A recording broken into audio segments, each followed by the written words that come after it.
Hanratty back to pass. Complete at the 20. The flyer. Touchdown, Notre Dame. I feel right now that I'm the number one quarterback for Steelers. Hanratty down the center to Seymour. Complete touchdown. Welcome to Hanratty'S Huddle, sports talk with the College Football Hall of Famer, Terry Hanratty. And welcome back to Hanratty'S Huddle with your host, Terry Hanratty, the College Football Hall of Famer out of the University of, what school was that again? I'm sorry, I keep forgetting. Indy. Nope, Notre Dame, coming off a very nice win over Pitt. It was a good win, especially, game day was there and a lot of hype, and the coach beforehand said, I don't care if Notre Dame wins by 100, we don't care about that game at all, and he just trying to, downplay it with his kids, and the disrespect that they have for Notre Dame being an independent team. Yeah. It was only been independent for 150 years, so I guess that's not long enough. Yeah. And I'm really happy. Not happy that the kids from Pittsburgh, obviously my home area, but Narduzzi needed a little spanking. Yeah. You got to keep your mouth shut. Yeah. No, I get a kick out of these coaches who have all the time in the world. They're not like they're undefeated and beating everybody by 50 points. Yeah. Everybody has problems on their team, no matter who you are. Right. And you've got to be coaching your kids 24/7. Why do you have to come out and criticize Notre Dame for being not in a conference? It's just stupid. Boggles my mind. The jealousy is outrageous. And, we are independent because we've always been independent, and we've been able to fend for ourselves. Yeah. Most of these people join conference for one reason, because they can't exist on their own. They can't exist on their own, and the TV money that the conferences get, that Notre Dame can generate on their own. Which people are. That's fine. We said this last week. It's a jealous thing. It's a sour grapes jealousy thing. Narduzzi did not come across very well at all, and this is not. I'm just saying he didn't. And it was a beatdown. Let's be honest. 37-15 final, but not that close. We held them 120 yards passing. Yeah. They were averaging over 300 yards passing in their first, 4 or 5 games that the new quarterback, the freshman, was freshman. They made him look like a freshman. They made him exactly look like a freshman. Put all kind of heat on him and picked off a couple, and should have had a couple other picks. But Now, I just want to say this because I believe this is true. You came out last week and kind of railed about this whole thing with the independent, being independent. And I have not seen the word independence or independent more since that podcast than I did this whole week. I think people were really they're stealing from us because there was one I heard. There was one. It quoted me almost word for word. Yeah. It was scary to listen to because it was like it was coming out of my mouth. I'm going, whoa. It was really spooky. It was. I saw it too, and I was like, okay, either this guy really listened to the podcast or, but anyway, and then I don't know if this is true or not. You always got to check these things, but where Michigan was thinking of going independent, I'll double check that. But well, they put their foot down as far as selling out to a private equity firm. Well, here's the deal. This is actually a real story. Michigan is considering going independent after its deal with the Big Ten runs out. So how dare they go independent? They better be in a conference. No, the people going to bitch about Michigan now. Yeah, of course. If you can stand on your own 2 feet, you should do it. It's economic. You don't have to split with anybody. Yeah, all right. Notre Dame gets to keep all their money, but if for some reason they go in the bad direction, then the money stops. So you have to be on your toes, and you have to be prepared for the future, and that's the way you do it. But Michigan can do it because they have a big name. Yep. And you got to be careful with these private equity firms. They're not in there for charity work. Oh, no. They're in there to make money. That's right. And they go in and they buy businesses and turn them over. Big business. They grind them up, and spit them out. You better be careful, especially if you're an AD or if you're working in an athletic department. These private equity firms comes in because they'll clean house. They'll tear it up. Oh, they're going down to bare bones. They'll chop it up. Yeah. So we'll see. But getting back to Notre Dame, coming off that nice win, we just came from a nice meeting with Doug Perlman and Sports Media Advisors, and Mark Jeffers joined us via Zoom. And Jeffers is a Syracuse grad, so he wanted to know if you would give him 35 points. And Notre Dame is actually favored by 35.5. 35. See, he's trying to bait me for half a point, Jeffers. He always does that. But Syracuse, I feel bad. They lost their quarterback Steve Angeli, who played at Notre Dame. Well, I think he's a really good quarterback. He is, yeah. And a really good kid. Yep. And every time he played at Notre Dame, he played really well. And he was leading the country in passing. Yeah, he was having a good when he year. got hurt. He really looked good early And he tore his knee up, and he won't be able to play against Notre Dame, so they're putting in a freshman. And freshmen don't do well usually against Notre Dame. So no, they don't. So this should be a walkthrough on Saturday. Other than that, we had some good games last week. We really did in college football. I mean, did you see the Texas A&M game? They were down. South Carolina was kicking the living. Carolina, 30-3 at the half. Yeah, at the half. Yeah, they were up. It's amazing that A&M made that kind of comeback. Great comeback. And it was you just sort of scratch your head about the coaching. In South Carolina. You really do. I mean, that's Beamer's kid. He might be in trouble. And to lose, obviously number 3 in the country, but you had him 30-3. And these kids have played their butt off. Yeah. And all of a sudden, you let them get some momentum, and it just snowballed.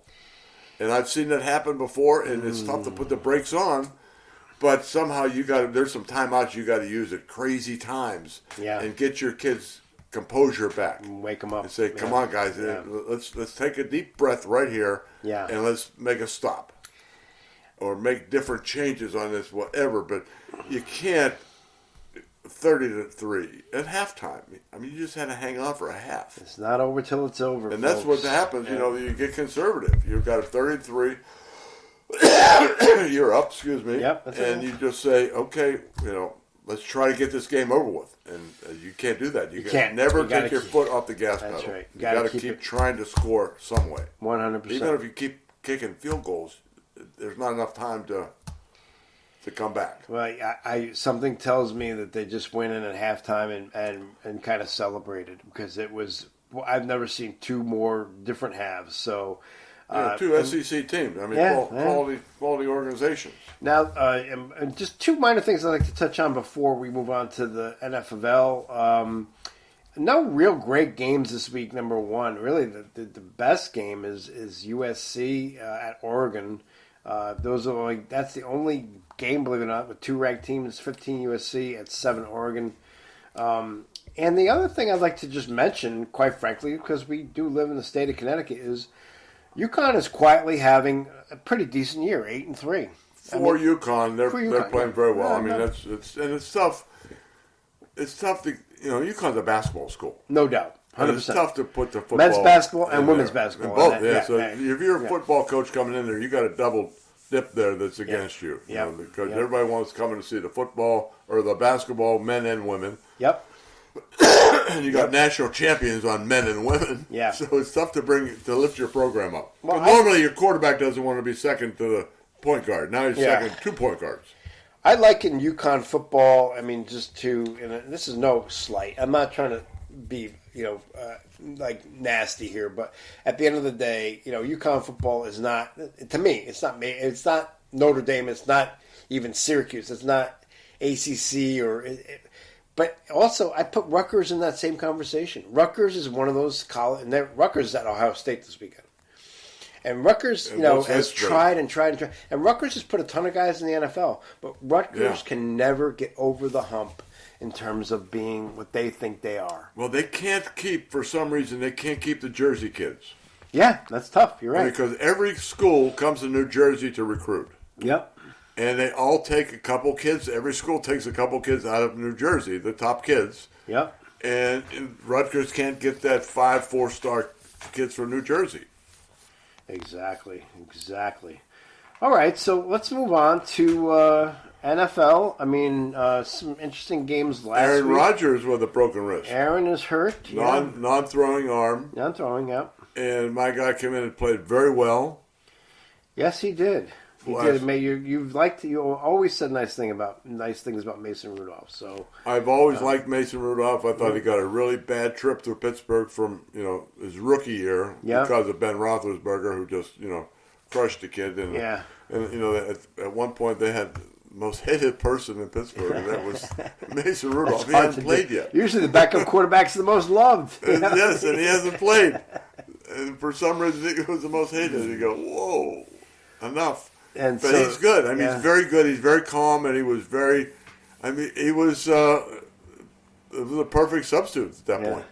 And Pittsburgh goes into the Windy City this Sunday to play the Chicago Bears. That's a good game on paper. I mean, Bears have been playing better, and who knows?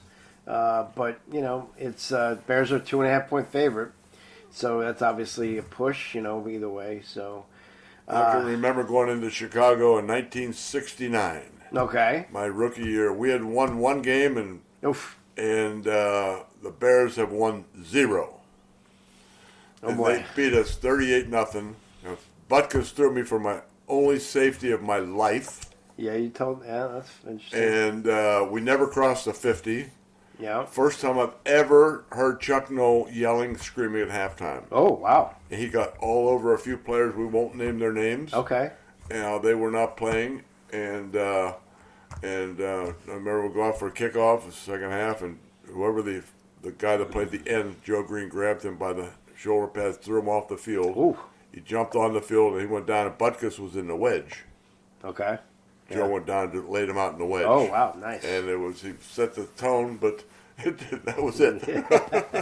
So it ended up 38-0 and there was almost a big fight with the coaches after the game because they were still safety blitzing me in the fourth quarter. Wow, They beat the hell out of me for 4 quarters, and there's still 2 minutes to go in the game. Safety's coming. Boom. Oh, jeez.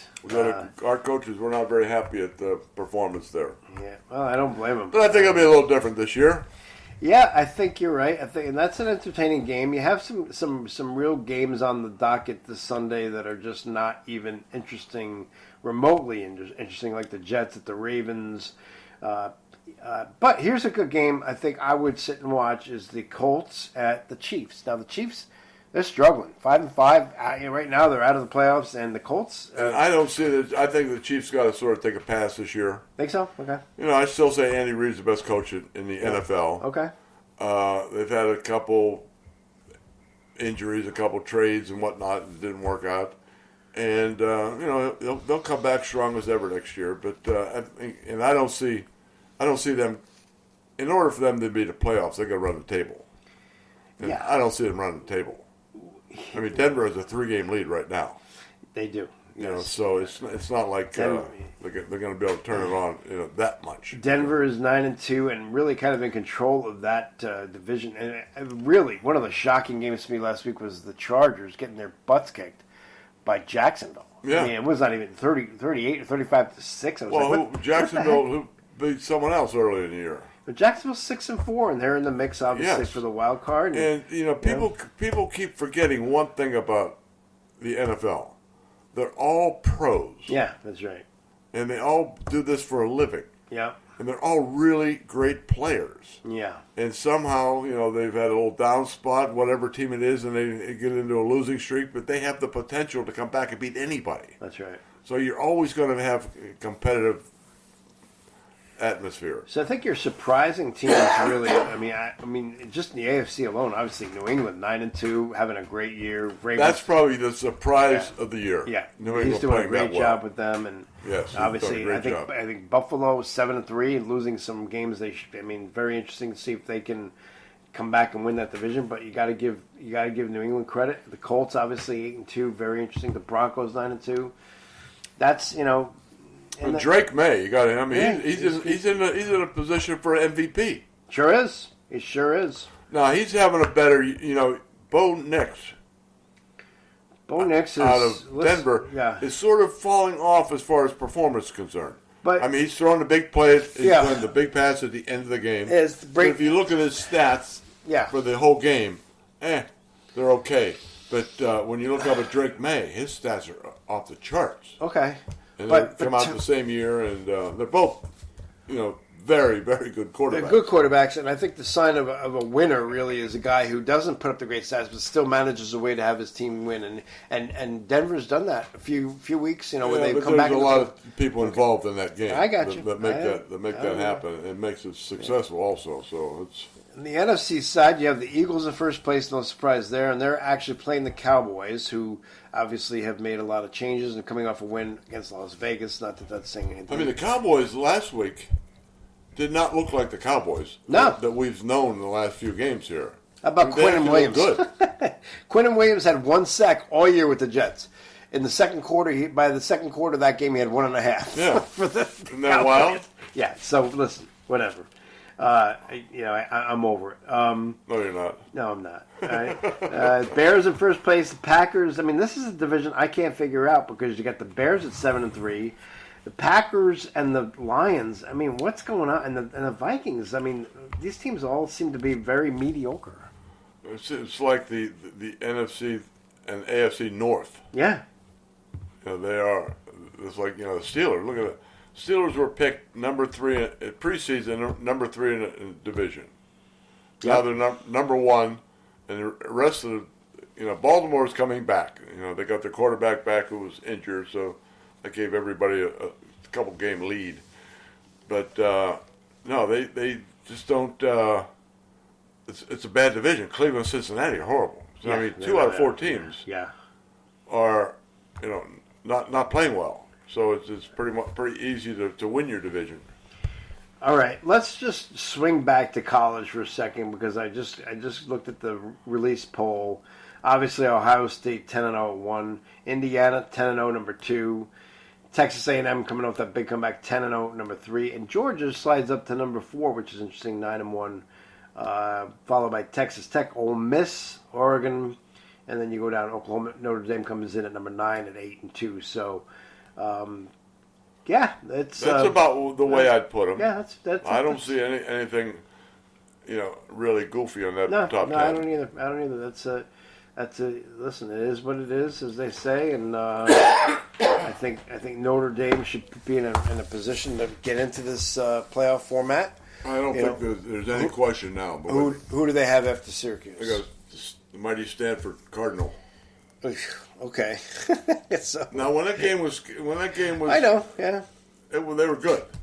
I mean, they had McCaffrey back then. We've had a long tradition with Stanford. I know. Yes, that's true. That is true. It's not up to Notre Dame. No, it's not. They have all these other teams up to their level. Exactly. It's very true. It's very true. If USC stinks and they play with, that's not Notre Dame's fault. I think USC is going to give Oregon a tough game. I think you're right. Because they're sort of similar teams. Both have a lot of speed.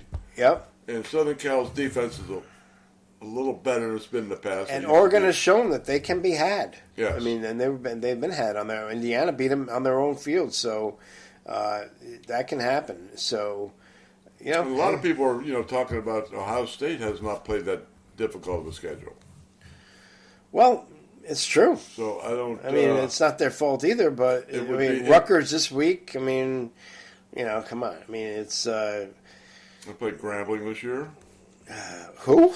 Grambling. They played Grambling? They played Grambling. They beat UCLA, Purdue, Penn State, and then those teams are not great. Wisconsin's terrible. Illinois, Minnesota, Washington, Ohio. They did beat Grambling State. Oh, my God, 70-0. That was okay. So, yeah, interesting. Very interesting. So when they have their conference championship with Ohio State and Indiana, we'll see how. Well, that'll be a fun game actually. So, but they'll both be in the playoffs. So we don't have to worry about Michigan anymore. They'll become independent. You're not going to give that one up, are you, Coach? Oh, I love that. I'd like to see a few more. Yeah. So come over to the good side. So Syracuse this week at home. And then at Stanford on the 29th of November. And then that's it. So, yeah, interesting. Okay. Yeah. No, it's definitely in the playoffs. Yeah. And especially because I think they're eventually going to 16 teams. Yeah, eventually, yeah. But I think next couple of years, they're going to see them go to 16. Remember, now, you lost the first 2 games. But those first 2 games were against the 10-0 Texas A&M team and Miami. And A&M... Yeah. Won on the last play of the game. Right. So, yes, exactly. And by 1 point. Right. So it was... it's not like they were blown up. And now the people in Miami are bitching. Oh. Well, if you take away the names of the school, we lost to a top 10 team. Yeah. Their name happens to be Miami. Yeah. Miami lost to two teams who weren't ranked. Right. So if you forget about we lost to you, let's just compare two teams. Yeah. If you have one team that lost to the number 3 team in the country and another team lost to the number 7 team in the country, total 4 points. Yeah. And here's the other team. They got beat by 2 teams that weren't even ranked, and one was a pretty good whooping. Well, yeah, but in the algorithm, right? The algorithm, it's better for Notre Dame to have lost to a team like Texas A&M, who is undefeated, right? Because that helps. It's like, wait, that helps their numbers. If you lose to a team that then goes and loses to unranked teams, that hurts your numbers. So whatever. It's. No, I don't see what Miami's bitch is. Yeah, well, they should be bitches. Well, we beat Florida State. Yeah, well, listen, there's just too much bitching in general in sports. So back in the 90s. Okay, Mr. Hanratty, anything else before we sign off? No, I think we're good. That's it. All right. Well, we want to thank Doug Perlman and Sports Media Advisors for our meeting today, and we'll let you know more about what we are doing. For Hanratty'S Huddle, I'm Dave Toromeo. Signing off. Thanks to Rob Adams, as always, who's not with us. And we will see you next week. Thanks for listening to Hanratty'S Huddle. Want to get in touch? Reach out on our Facebook page. We'll see you next time.